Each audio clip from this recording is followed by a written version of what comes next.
नमस्कार, आपल्या सर्वांचं आजच्या या व्हिडिओमध्ये स्वागत आहे. आज आपण महाराष्ट्र MPSC ग्रुप सी 2025 जी परीक्षा होणार आहे जानेवारीमध्ये त्याबद्दलचा मेन्सचा सिलेबस पाहणार आहोत. कारण रिझल्ट लागल्यानंतरच लवकरच मेन्सची परीक्षासुद्धा असते, तर त्याची तयारी आपल्याला आत्तापासूनच करावी लागते. तर त्याबद्दल आपण सिलेबस आज पाहणार आहोत. महाराष्ट्र राजपत्रित सेवा मुख्य परीक्षा गट क याच्यामध्ये assistant motor vehicle inspector post सोडून बाकी सगळ्या पोस्टची परीक्षा ही सेम होणार आहे. तर प्रश्नपत्रिकांची संख्या 2 असणार आहे. पेपर 1 आणि पेपर 2. पेपर 1 हा 200 गुणांचा आणि पेपर 2 हा 200 गुणांचा, अशी 400 गुणांची ही परीक्षा असणार आहे. तर पेपर 1 जो आहे त्यामध्ये 2 विषय असणार आहे, मराठी आणि इंग्रजी.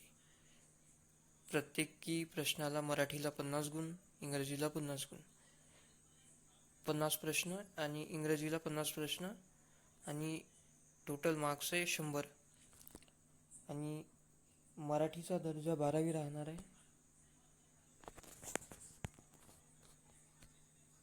वेळेसाठी 1 तास राहणार आहे आणि प्रश्नपत्रिकेचे स्वरूप वस्तुनिष्ठ बहुपर्यायी म्हणजे MCQ टाईप राहणार आहे.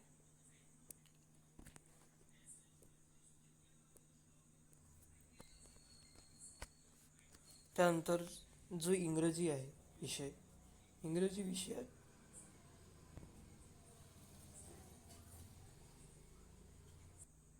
इंग्रजी विषयामध्ये सुद्धा 50 प्रश्न असणार आहे. प्रत्येकी प्रश्नाला 2 गुण असे असणार आहे आणि 100 गुणांची ही इंग्रजी विषय सुद्धा असणार आहे. आणि इंग्रजी विषयाचा जो दर्जा आहे तो पदवी हा असणार आहे. म्हणून या इंग्रजी विषयामध्ये प्रश्न थोडेसे कठीण येतील. त्याचाही वेळ 1 तास आहे. दोन्ही मराठी आणि इंग्रजी अशी 200 गुणांची जी परीक्षा आहे त्याचा वेळ 1 तास आहे, ज्यामध्ये 100 प्रश्न असतील 200 गुणांसाठी MCQ टाईप.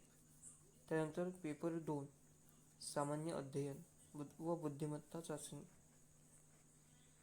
100 प्रश्न 200 गुण आणि याचा दर्जासुद्धा पदवी असणार आहे आणि प्रश्न इंग्रजी आणि मराठी दोन्ही भाषेमध्ये असणार आहे. यालासुद्धा वेळ 1 तास. त्यानंतर नकारात्मक गुणदान, प्रत्येक चुकीच्या उत्तराकरिता 25% किंवा 1/4 एवढे गुण एकूण गुणांमधून वजा कमी करण्यात येईल. म्हणजे एक प्रश्न जर चुकला तर 25% गुण हे कमी करण्यात येईल, वजा करण्यात येईल. म्हणजे 4 प्रश्न जर चुकले म्हणजे 2 प्रश्न जर चुकले तर 1 गुण वजा होईल. या प्रकारे असणार आहे. एखाद्या प्रश्नाची एकापेक्षा अधिक उत्तरे दिली असल्यास अथवा ज्या उमेदवाराने उत्तरपत्रिकेत पूर्ण वर्तुळ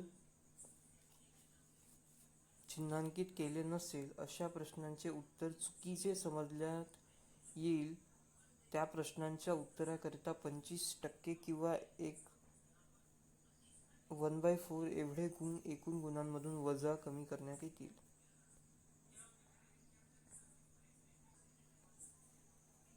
म्हणजे आपल्याला परीक्षेमध्ये एकापेक्षा जास्त पर्यायांवर गोल करायचा नाही आहे, एकच पर्यायावर गोल करायचा आहे.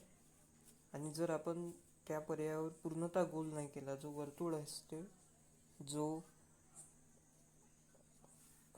राऊंड शेप जो वर्तुळ असतो आपला, त्यात पूर्ण आपल्याला हे करायचं आहे, रंगवायचं आहे. जर आपण अर्धवट रंगवला तर आपला तो पर्याय चुकीचा ठरवण्यात येईल आणि आपले जे मार्क्स आहेत ते वजा करण्यात येईल नेगेटिव्ह मार्किंगनुसार.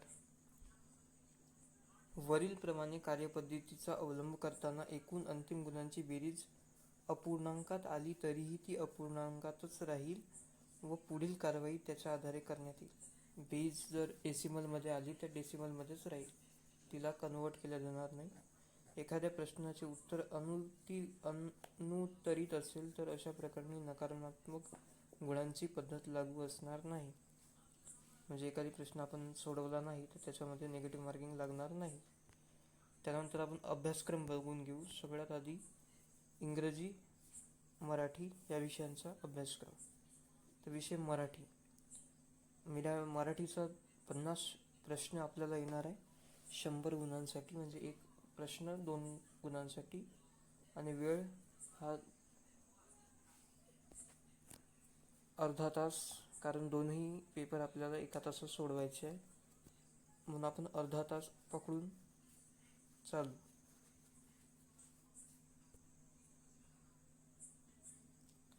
तर मराठीचा सर्वप्रथम सिलेबस सर्वसामान्य शब्दसंग्रह.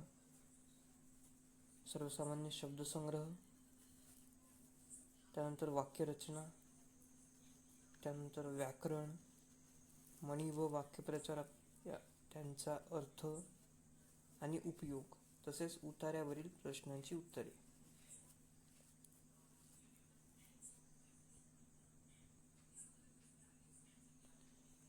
वाक्यरचना आपल्याला प्रश्न विचारण्यात येणार आहे, व्याकरणावर प्रश्न विचारण्यात येणार आहे, आणि म्हणी व वाक्यप्रचार, म्हणजे खूप साऱ्या म्हणी आणि वाक्यप्रचार आहे आणि त्यांचा अर्थ आणि उपयोग यावर प्रश्न विचारण्यात येणार आहे, आणि उतारे येणार आहे, उतार्यांवर सुद्धा प्रश्न विचारण्यात येणार आहे. अशा प्रकारे 50 गुण येणार आहे, 50 प्रश्न येणार आहे, जे की या 4-5 टॉपिकवरून येणार आहे. त्यानंतर इंग्रजीचा सिलेबस जो आहे तो कॉमन वोकॅब्युलरी, म्हणजे सारखाच सिलेबस आहे इंग्रजी आणि मराठीचा. Common vocabulary, sentence structure, grammar, uses of idioms and phrases and their meaning and comprehension of passage. सेमच प्रकारचे टॉपिक आहेत इंग्रजी आणि मराठी दोघांमध्ये. फक्त इंग्रजीमध्ये जो दर्जा आहे तो पदवीचा आहे, म्हणून तिचे प्रश्न थोडे हाय लेवल येतील, आणि मराठीचा जो दर्जा आहे तो 12वीचा दर्जा आहे. त्यानंतर पेपर 2 जो की असणार आहे सामान्य क्षमता चाचणी.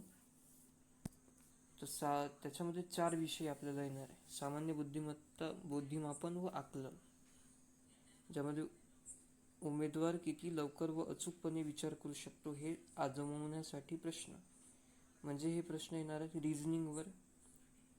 त्यानंतर दुसरा जो विषय आहे तो आहे चालू घडामोडी, जागतिक तसेच महाराष्ट्रासह भारतातील, म्हणजे भारताचे, जगाचे आणि महाराष्ट्रातले जे महत्त्वाचे ज्या घडामोडी होत आहेत, अशा ज्या न्यूज आहेत त्या आपल्याला वाचायच्या आहेत, आणि त्याच्यातून हे प्रश्न येणार आहेत जे नॅशनल, इंटरनॅशनल आणि स्टेट लेवलवर जे इम्पॉर्टंट इव्हेंट्स होत आहेत जगामध्ये, भारतामध्ये आणि आपल्या महाराष्ट्रामध्ये, याबद्दलचे प्रश्न आपल्याला विचारण्यात येईल.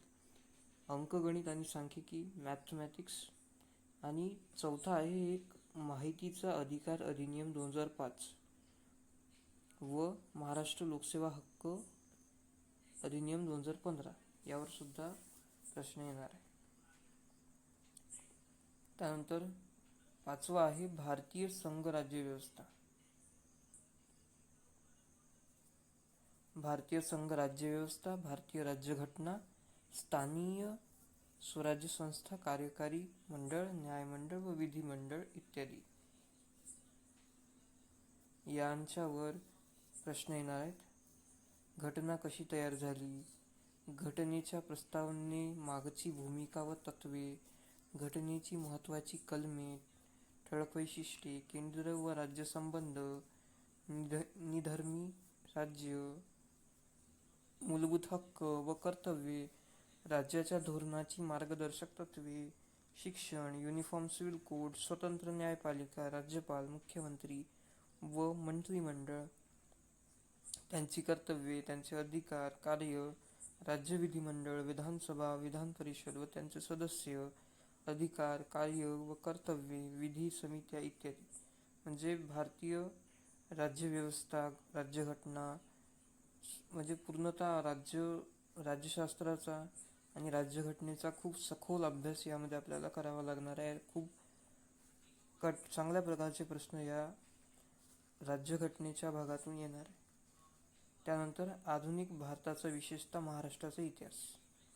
त्यामध्ये सामाजिक व आर्थिक जागृती 1885 पासून ते 1947 पर्यंत, महत्त्वाच्या व्यक्तींचे कार्य, समाजसुधारकांचे कार्य, स्वातंत्र्यपूर्व भारतातील सामाजिक जागृतीतले वर्तमानपत्रे, शिक्षणाचा परिणाम, स्वातंत्र्यपूर्व काळातील इतर समकालीन चळवळी, राष्ट्रीय चळवळी. इतिहासामध्ये आधुनिक इतिहासच आपल्याला आहे आणि विशेषतः महाराष्ट्राचा इतिहास आहे. आपल्याला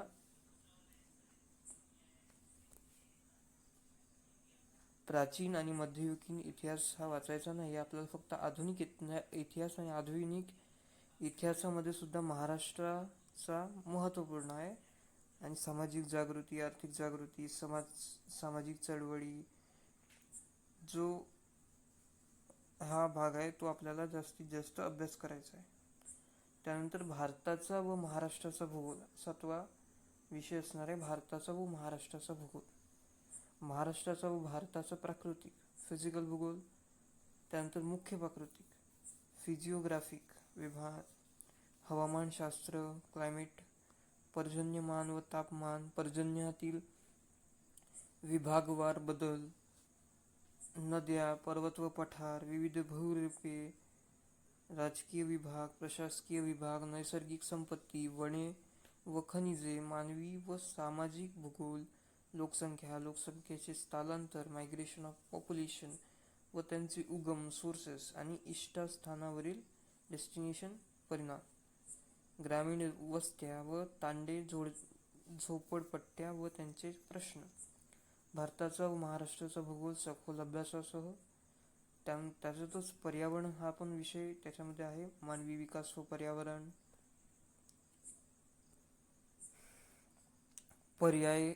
पर्यावरण पूरक विकास, सस्टेनेबल डेव्हलपमेंट, नैसर्गिक साधनसंपत्तीचे संधारण, विशेषतः वनसंधारण, विविध प्रकारची प्रदूषणे व पर्यावरणीय आपत्ती, पर्यावरण संवर्धनात कार्यरत असलेल्या राज्य, राष्ट्र, जागतिक पातळीवरील संघटना, संस्था इत्यादी यावर. त्यानंतर सामान्य विज्ञान व तंत्रज्ञान, त्याच्यामध्ये फिजिक्स, भौतिकशास्त्र, केमिस्ट्री, रसायनशास्त्र, झुलॉजी, प्राणीशास्त्र आणि बॉटनी, वनस्पतीशास्त्र.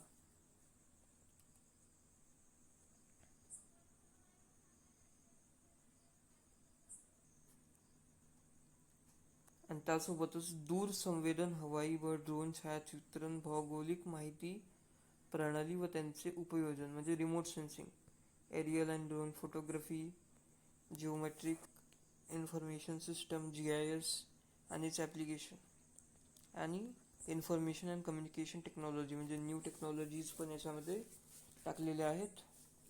त्यानंतर 9वा जो विषय आहे तो आहे अर्थव्यवस्था व नियोजन. विकास विषयक अर्थशास्त्र, ज्यामध्ये समग्रलक्षी अर्थशास्त्र, अर्थशास्त्र, वृद्धी आणि विकास, सार्वजनिक वित्त, आंतरराष्ट्रीय व्यापार आणि आंतरराष्ट्रीय भांडवल. त्यानंतर भारतीय अर्थव्यवस्था, ज्यामध्ये पूर्ण भारतीय अर्थव्यवस्थेचा सखोल अभ्यास आहे. भारतीय अर्थव्यवस्था, भारतीय अर्थव्यवस्थेची आव्हाने व आर्थिक सुधारणा, भारतीय शेती व ग्रामीण विकास, त्यानंतर सहकार, मौद्रिक व वित्तीय क्षेत्र, सार्वजनिक वित्त आणि वित्तीय संस्था, उद्योग व सेवा क्षेत्र, पायाभूत सुविधा विकास, आंतरराष्ट्रीय व्यापार आणि भांडवल, महाराष्ट्राची अर्थव्यवस्था. तर हा इतका सिलेबस असणार आहे, ज्यामध्ये सर्वप्रथम पहिला पेपर जो की मराठी आणि इंग्रजी होणार आहे 1 तासासाठी. आणि त्यानंतर जो पेपर 2 आहे त्याच्यामध्ये सामान्य बुद्धिमापन म्हणजे रिझनिंग, चालू घडामोडी, करंट अफेअर, तिसरा अंकगणित, माहिती अधिकार अधिनियम, त्यानंतर राज्यशास्त्र, इतिहास, भूगोल, सामान्य विज्ञान, अर्थशास्त्र इतके